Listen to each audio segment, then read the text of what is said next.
जिस दिन मोदी जी चले गए, मेरी बात लिख लीजिए और इसको जब कभी भी होगा चलाइएगा, ये 20 साल चलता रहेगा। यदि मोदी जी हमारे नेता नहीं है तो भारतीय जनता पार्टी 150 सीट भी नहीं जीत रही। 2029 चुनाव भी भारतीय जनता पार्टी की मजबूरी है कि मोदी जी के नेतृत्व में ही लड़ना पड़ेगा। आज हमारे जैसे लोगों को, कार्यकर्ताओं को मोदी जी की आवश्यकता है। 2017 का चुनाव जब हम लड़े तो 2017 में उत्तर प्रदेश में कोई फेस नहीं था। फैक्ट तो यही है। मोदी जी के नाम पर वोट मिलता है। आज भी मोदी जी की ही के नाम पर हम जीत कराते हैं।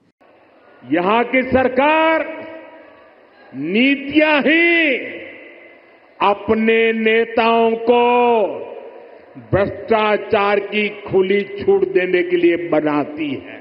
टीएमसी के राज में सैकड़ों कंपनियां पश्चिम बंगाल छोड़ चुकी है।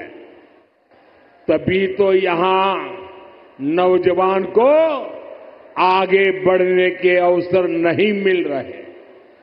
तभी तो बंगाल का हाल बेहाल हो गया है।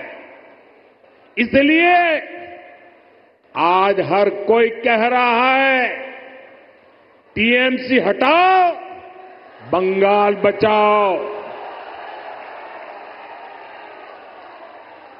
टीएमसी हटाओ, टीएमसी के शोराव, बांग्ला के बचाओ। टीएमसी की सरकार जाएगी तभी असली परिवर्तन आएगा।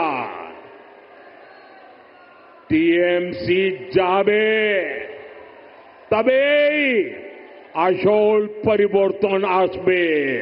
आज हर कोई कह रहा है टीएमसी हटाओ, बंगाल बचाओ। टीएमसी हटाओ, टीएमसी के शोराव, बांग्ला के बचाओ।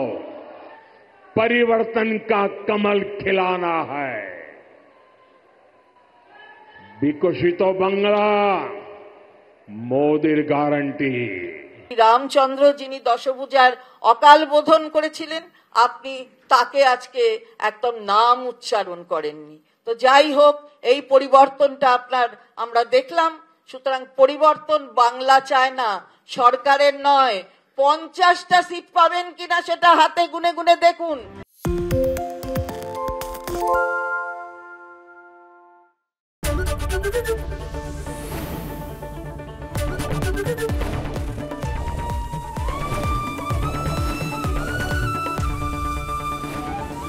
এবিপি আনন্দ এগিয়ে থাকে, এগিয়ে রাখে।